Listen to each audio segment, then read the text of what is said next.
પૃથ્વીના પેટાળમાં અને પૃથ્વી ઉપરના સંસાધનો એમના એમ જ પડ્યા હતા. એનો વપરાશ પણ નહોતો થતો. કોલસાની ખાણો તરફ કોઈ જતું નહોતું કે ત્યાં જવાથી કાળા થઈ જવાય છે. પરંતુ જ્યારે વિજ્ઞાનને ટેકનોલોજીની શોધ થઈને એમ ખબર પડી કે કોલસાનો ઉપયોગ થઈ શકે. આજે તમે જુઓ કોલસાની ખાણો દિવસે ને દિવસે ખોદાતી જ રહે છે.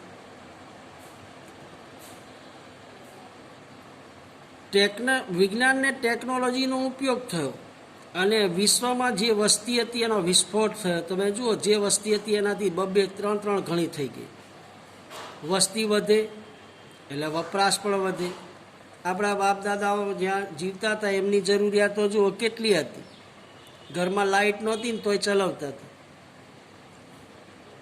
અત્યારે તો આપણે એક પણ જરૂરિયાત વિના ચલાવી નથી શકતા, કારણ કે અત્યારે નવી નવી વિજ્ઞાન ને ટેકનોલોજીની શોધ થઈ એટલે વપરાશ પણ ખૂબ વધ્યો છે. આજે આપણા ઘરની અંદર તમે જુઓ વીજળીનો વપરાશ કેટલો કરીએ છીએ.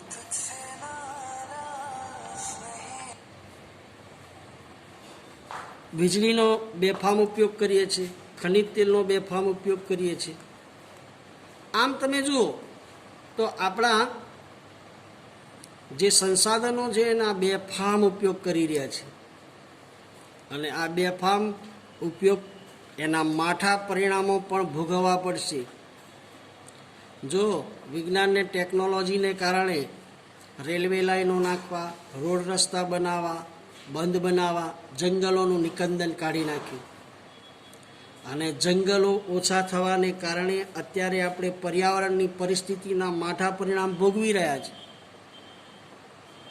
ભારતમાં 3 સ્પષ્ટ ઋતુઓ હતી: શિયાળો, ઉનાળો અને ચોમાસું. અત્યારે આપણને મોટાભાગે ઉનાળાની ઋતુનો જ અનુભવ થાય છે. આના માઠા પરિણામો તમે જુઓ,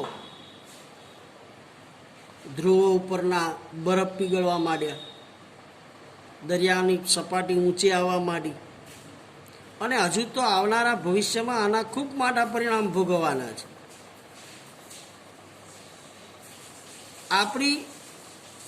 આજે આપણે જે સંસાધનનો બેફામ ઉપયોગ કરી રહ્યા છીએ એ જે ખૂટી જાય એવા સંસાધન છે એનો સૌથી વધુ ઉપયોગ કરીએ છીએ, જેના કારણે આવનારી ભવિષ્યની પેઢી માટે આ સંસાધનો મળવા વિકટ બનશે. ગાડી હશે ઘર આગળ પણ પેટ્રોલ નહીં મળતું હોય. ઘરમાં પંખા હશે, એસી હશે, ફ્રીજ હશે પણ લાઇટ, વીજળી નહીં હોય, કારણ કે અત્યારે આપણે એનો બેફામ ઉપયોગ કરી રહ્યા છીએ. તો ભવિષ્યની પેઢીને આ સંસાધનો સરળતાથી મળી રહે એ માટે એનું સંરક્ષણ કરવું અત્યંત અનિવાર્ય છે. તો એના માટે આપણે એવું નથી કે ન કરવું, પણ એનો વિવેકપૂર્ણ ઉપયોગ કરવો. ઘરમાં એક જ વ્યક્તિ હોય, 4 પંખા હોય, 4 પંખા ચાલુ કરીને બેસીએ તો એ અવિવેકપૂર્ણ ઉપયોગ કહેવાય. ઘરમાં ટીવી પંખો ચાલુ હોય ને આપણે બહાર બેઠા બેઠા વાતો કરતા હોય તો એનો અવિવેકપૂર્ણ ઉપયોગ કહેવાય. બાઇક લઈને જતા હોય ને વચ્ચે કોઈ મિત્ર મળે, ચાલુ બાઇકે 2 જણા વાતો કરે અડધો કલાક તો એ પેટ્રોલ બળે છે. તો આ બધું અવિવેકપૂર્ણ ઉપયોગ કહેવાય. તો એનો વિવેકપૂર્ણ ઉપયોગ કરીશું તો આવનારી ભવિષ્યની પેઢીને આપણે જે સુખ શાંતિ અને જે ભૌતિક સાધનોનો ઉપયોગ કરી રહ્યા છે એ આવનારી પેઢીને મળશે. સંસાધનનો સંરક્ષણનો સીધો સંબંધ સાધનોની અછત સાથે છે. અછત એટલે ઓછું હોવું. જો છત અને અછત આ 2 અર્થશાસ્ત્રના શબ્દો છે. આજે સંસાધનોની અછત સર્જાઈ રહી છે. પેટ્રોલ પહેલાં 10 રૂપિયા 12 રૂપિયા લીટર મળતું, આ 100 રૂપિયા પહોંચી. કેમ? એની અછત વર્તાવા માંડી છે. જેમ જેમ અછત વર્તાતી જશે એમ ભાવ વધારો થશે, નહીં મળે. ક્યારેક લાઈનમાં ઊભું રહેવું પડશે. તો જે સંસાધનોની અછત સર્જાઈ હોય એનું સંરક્ષણ પહેલું કરવું જોઈએ. આપણે અત્યારે બેફામ આડેધડ એનો ઉપયોગ કરીએ છીએ, અવિવેકભર્યો ઉપયોગ કરીએ છીએ, અને આવું રહેશે તો દેશનો વિકાસ અને પ્રજાનું જીવન ધોરણ જાળવી રાખવું ખૂબ મુશ્કેલ બનશે. આથી સંસાધનોનું સંરક્ષણ, ફરીથી ઉપયોગ લઈ શકાય એ માટે એનું ગંભીરતાથી આયોજન કરવું અનિવાર્ય છે. કઈ રીતે આપણે સંસાધનોને સંરક્ષણ કઈ કઈ બાબતો કરી શકીએ? મેં તમને કીધું કે આ સંસાધનનો બેફામ ઉપયોગ કરીશું તો ભવિષ્યમાં આવી પરિસ્થિતિ થશે, તો આપણે કઈ રીતે સંસાધનનો અત્યારે વિવેકપૂર્ણ ઉપયોગ કરી શકીએ? તો કોઈ એક દેશ કે પ્રદેશમાં ઉપયોગમાં લેવાયેલા કે વપરાયા વિનાના જે સંભવિત સંસાધનો છે,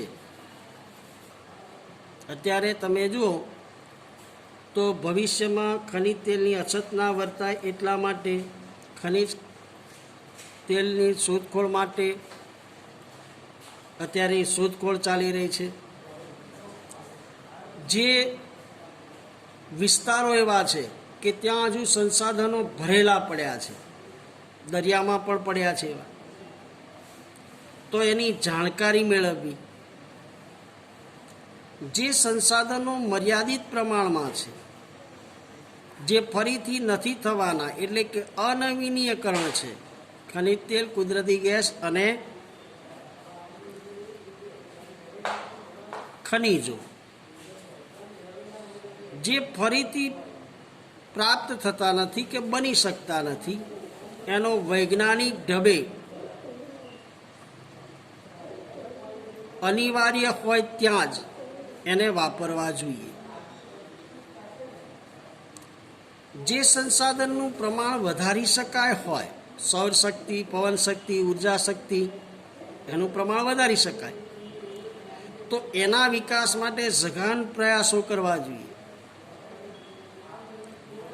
હાલ જે સંસાધનો સસ્તા અને સુલભ હોય, સસ્તા અને સુલભ શું છે? હવા અને પાણી. પર્યાવરણમાં કારખાના, મિલો એ થવાથી હવામાં પ્રદૂષણ ફેલાયું, એના પાણી હતા એ નદીઓ અને સરોવરમાં ઠાલવ્યા, તો પાણીમાં પણ પ્રદૂષણ ફેલાયું. તો આવા સસ્તા અને સુલભ સંસાધનનો આપણે બેફામ ઉપયોગ, પાણીનો બેફામ ઉપયોગ કરીએ છીએ.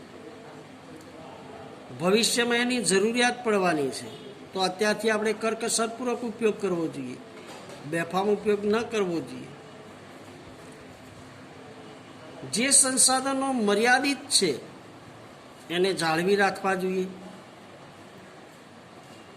ટેકનોલોજીનો ઉપયોગ કરી એના વિકલ્પો, મેં કીધું એમ સૌરશક્તિને બધા ટેકનોલોજીના ઉપયોગ કરી લાંબા ગાળે ફાયદાકારક બને. એક બંધ બાંધવામાં આવે નદી ઉપર તો એ બંધ બાંધતા વર્ષો લાગે છે, પરંતુ એ ભવિષ્યને આધારિત કે ભાઈ બંધમાં પાણી રોકાશે તો એ પીવાના માટે, વીજળી માટે, ખેતી માટે ઉપયોગમાં લાંબા ગાળે ફાયદાકારક બને છે.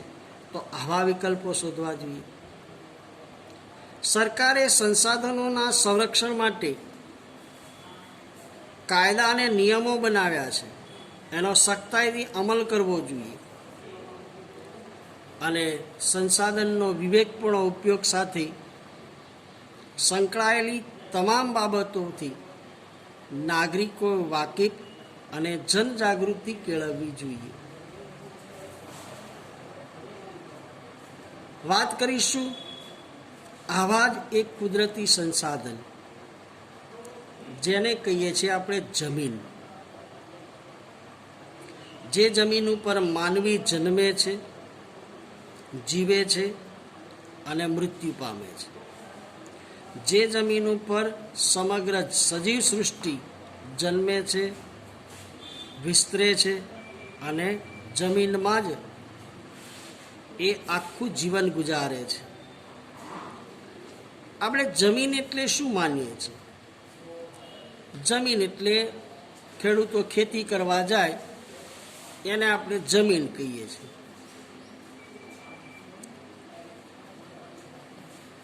જ્યાં આગળ ખેતીના પાક લેવાતા હોય, વાડીઓ બનાવાતી હોય, આ બધાને આપણે જમીન કહીએ છીએ. ભૂમિ અને જમીનમાં આટલો ફેર છે. ભૂમિમાં પહાડો, ઉચ્ચ પ્રદેશો બધો સમાવેશ થાય, પણ જમીન છે ને એ હજારો વર્ષથી જે બને છે, એને બનતા હજારો વર્ષ થયા છે. કારણ કે જે એના માતૃખડકો હતા, ભૂપૃષ્ઠ ઉપરના પહાડોના પથ્થરો હતા, રેતી હતી, માટી હતી, એ ઝીણા ઝીણા કણોમાં બની, એમાં વનસ્પતિના દ્રવ્યો એમાં ભળી અને એ સપાટી અને પડ બન્યું, એને જમીન કહેવાય છે. તમે જમીનને નીચે ખોદો તો અમુક અંતર પછી અંદરથી રેતી અથવા પથ્થર નીકળે છે. જમીનનું જે ઉપરનું જે એ પડ છે ને એને જમીન કહેવાય. તમે દૂધ ગરમ કરો, થોડી વાર મૂકી રાખો અને ઉપર જે તર જામે છે, જે પડ થાય છે, એવી રીતે પૃથ્વી પણ એવું જ છે.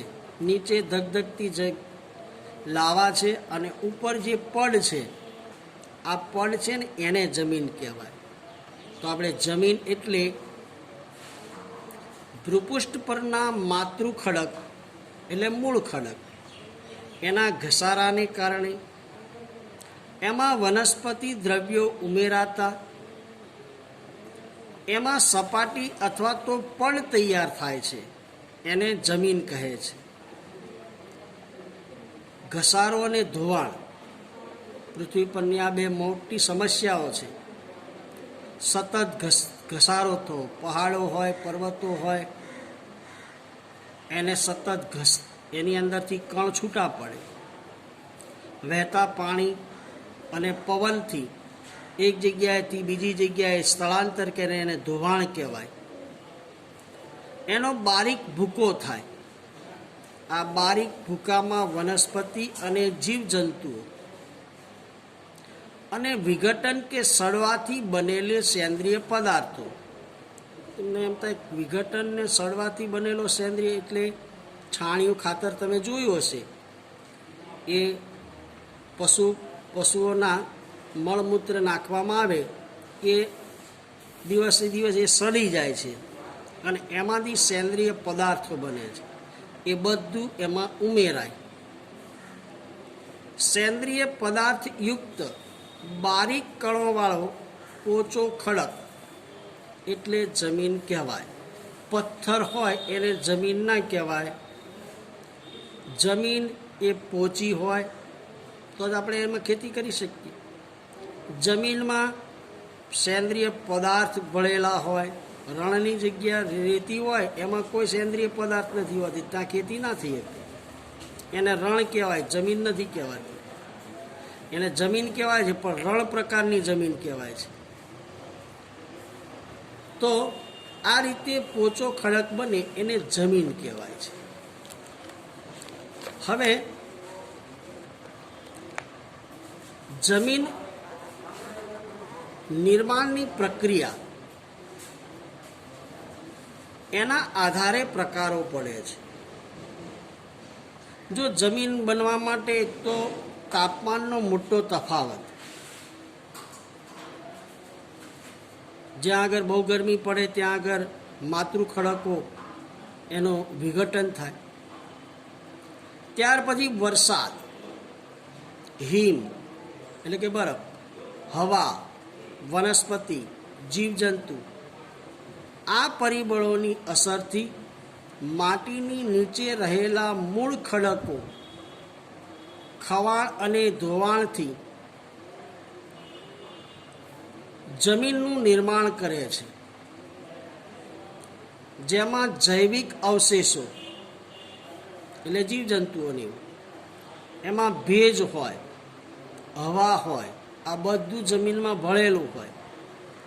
તમને એમ લાગે કે સાહેબ જમીનમાં હવા, તો તમે જુઓ ઘણા જીવજંતુઓ જમીનમાં 6 મહિના રહે છે, એમને હવાની જરૂર નહીં પડતી હોય, તો એ જમીનમાં રહેલી હવાના ઉપયોગ કરે છે. જમીન તમે ગમે ત્યાં ખોદો તો ભીનાશવાળી એટલે ભેજવાળી હોય છે. ખોદો તો અંદરથી જીવજંતુ, અળસિયા ને એ બધું નીકળે છે, જૈવિક અવશેષો છે. જમીન ખનિજો અને જૈવિક તત્વોનું કુદરતી મિશ્રણ છે, અને એ જમીનની અંદર જ વનસ્પતિની વૃદ્ધિ અને વિકાસ થાય. જમીનની ઉત્પત્તિના સમયગાળા દરમિયાન એ પ્રદેશની આબોહવાની ગાઢ અસર જોવા મળે. પરિણામે આબોહવાવાળા પ્રદેશમાં વિભિન્ન પ્રકારના ખડકોથી બનતી જમીન લાંબા સમય પછી એક જ પ્રકારની બની જાય છે. જુદી જુદી આબોહવાને લીધે એક જ પ્રકારના માતૃ ખડકો, જેમ કે એક પથ્થર છે, ગરમ આબોહવામાં એમાંથી જમીન અલગ પ્રકારની બને, ઠંડી આબોહવામાં એનાથી અલગ પ્રકારની જમીન બને. એટલે કે માતૃ ખડકો, માટીના જે કણો છે એની પર આબોહવા સૌથી વધારે અસર કરે. જેવી આબોહવા એવી પ્રકારની ત્યાંની જમીન. ખૂબ ગરમી પડતી હોય તો રણ પ્રકારની આબોહવા હોય. તો આવા માતૃ ખડકોથી બનતી જુદા જુદા પ્રકારની જમીનો છે. જમીનોના પ્રકાર, એનો રંગ, તમે ઘણી જગ્યાએ કાળી જમીન, રાતી જમીન, આવી બધી જમીનો જોઈ હશે. ત્યાર પછી આબોહવા, માતૃ ખડક, જે જમીન જે ખડકમાંથી બની છે. કણ રચના, ઘણી જમીન એકદમ ચીકણી હોય, ઘણી જમીન કરકરી હોય, ઘણી જમીન એકદમ મોટા કણવાળી હોય. અને ફળદ્રુપતાના આધારે એના પ્રકાર પાડવામાં આવ્યા છે. જમીનના કુલ 8 પ્રકાર છે. કાંપની જમીન, રાતી જમીન, કાળી જમીન, લેટેરાઇટ જમીન, રણ પ્રકારની જમીન, પર્વતીય જમીન, જંગલ પ્રકારની જમીન, દલદલ કે પીટ પ્રકારની જમીન. આ 8 પ્રકાર આપણે આવતા પીરિયડમાં જોઈશું. અને યાદ રાખજો, આ પ્રશ્ન એસએસસી બોર્ડની પરીક્ષામાં 4 માર્કમાં પૂછાય છે. ભારતની જમીનના પ્રકારો કેટલા છે, કયા કયા, આવતી વખતે હું આ બધા પ્રકારો સમજાવીશ અને પછી લેસનમાં પ્રશ્ન પણ આપીશ. ઓકે.